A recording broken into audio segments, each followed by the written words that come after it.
I try not to get bogged down too much in the distinctions of specific terminology here, because really scanning and enumerating are both very, very broad terms.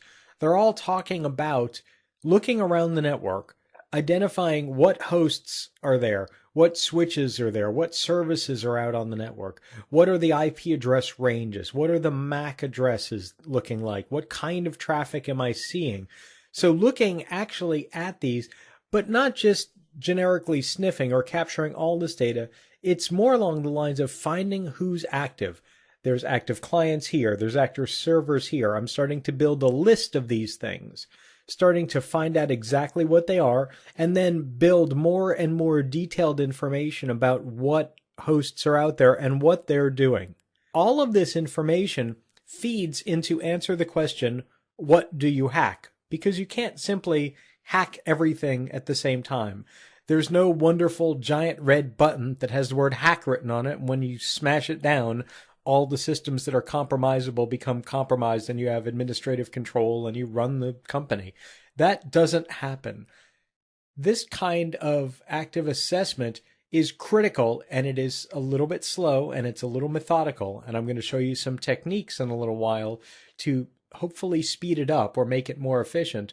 But these techniques are all about finding out which hosts are active on a network, which are not active, and then for those active hosts, what services are they running, what operating systems are they running, potentially do they have things like the guest account enabled. All of that feeds into the prioritization of what to attack, and certainly in which order. Beyond starting with a big picture, which I kind of explained, it's a really important component. Certainly, starting with a big survey helps you ensure that you're on the right network. Well, if you're not on the right network, if you're not connected to the right place, if you've spliced into an Ethernet wire or associated with a wireless access point, but you're actually not on the correct segment, or you're not in the right part of the company and there's some isolation going on, well, you're going to spend an awful lot of time potentially hacking a host if you just randomly pick a host or randomly start picking IP addresses to attack for nothing, because you're not actually on the right network. You're not probably seeing the stuff that you want to attack. And randomly picking IP addresses or machine names is absolutely the worst thing you can do. You're going to waste a ton of time, ton of energy, and it's going to be pretty much a pointless effort. So, for example, I've seen some folks that literally get a DHCP address from either a DHCP server or from an access point, and they just start attacking IP addresses above and below them. That's just silly. There's no sense in that. Spending tons of time and effort for little to no reward. And it allows you to actually bring your strength against weakness early. So what this means really is starting with a big survey and looking around lets you bring your strength of knowledge of hacking and vulnerabilities and which systems you want to go against weaknesses, because you're identifying those weaknesses.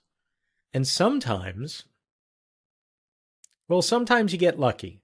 Sometimes you find an unpatched system, you find an old operating system, you find a domain controller that maybe shouldn't be still online because it's got an old name.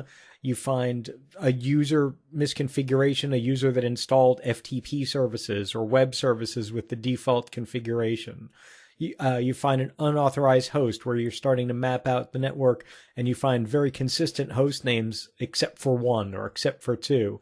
These are great things. You get these and you get lucky, and you know that you can actually exploit weaknesses in these, or the weaknesses are more likely to be on these kinds of systems with older operating systems, potentially lower patch levels, unauthorized, so they may not get patches from the network itself, that kind of thing. So looking around lets you identify those, footprint those early, and potentially, if they are of interest, there may be easier and harder ones, and you can identify those quickly and start attacking them. So early on in an active assessment, the first thing you're going to want to do is find responsive systems. So what systems are powered on? What systems are responding on the network? Essentially, if you think of it as pinging every system on a network, which systems are responding? Then, for the systems that you can get a response for, you want to check for things like common services like FTP and Telnet, or port 80 open indicating a web server. some Microsoft specific ports indicating a Microsoft operating system. Different types of attributes, different types of ports or different types of services that get response. All of this feeds into this data that you're gathering about the network, about the host on the network and the network itself. Importantly, at this step, when you start to look for all responsive systems and then choose responsive systems and examine them a little closer, this needs to be done with little to no detection. Can't set off alarms, bells and whistles, and so forth.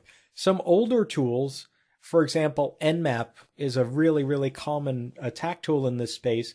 By default, Nmap simply crawls an entire IP address range from lowest value to highest value in sequence with pings. That's called a ping sweep.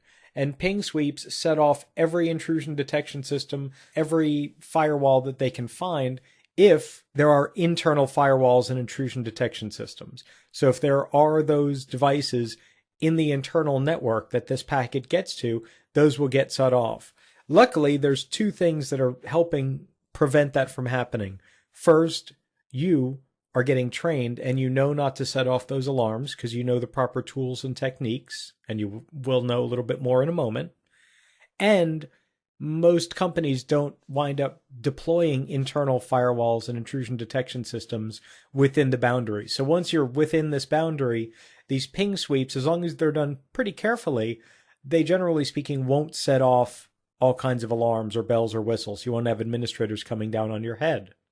All of this information, the responsive systems themselves, as well as the information about the responsive system, all feed into this concept that I like to call a nefarious network map.